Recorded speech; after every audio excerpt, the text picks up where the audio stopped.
This is an extract from the novel David Copperfield by Charles Dickens. Young David has finished school and is excited to step into the big, wide world of adults.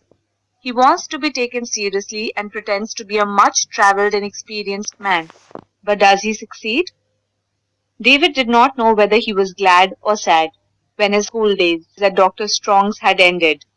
He was sad because he had been popular in that little world and was also fond of the doctor.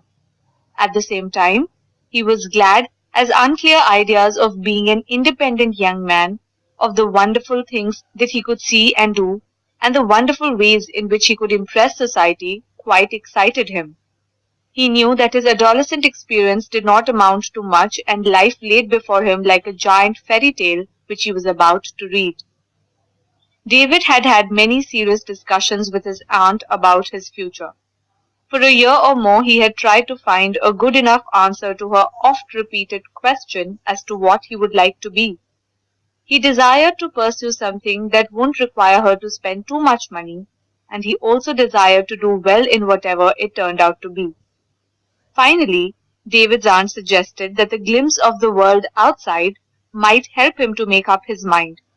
She said that he could visit the old part of the country again and meet Peggotty. To this suggestion, David readily agreed.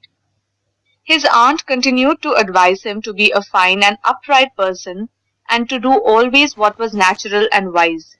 She said that he should always have a will of his own and act with resolution and determination. His character should be such that would not be influenced, except for good reason, by anyone or anything. And so that he may begin to rely on himself and to act for himself, he would be sent alone on his trip.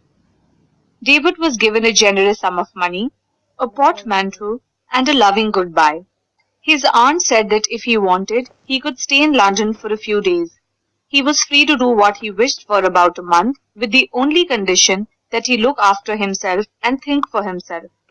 He was also made to promise that he would write to his aunt 3 times a week and tell her honestly how he was doing. In the beginning of the journey, the main object on David's mind was to appear as old as possible to the coachman and to speak in a brusque manner.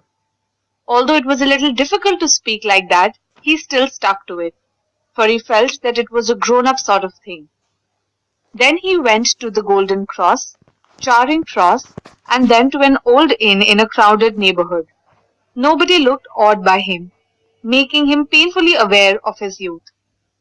David placed his order for dinner in his deepest voice and asked the waiter to inquire if there were any letters for him. The waiter soon came back to say that there were none, at which David pretended to look surprised.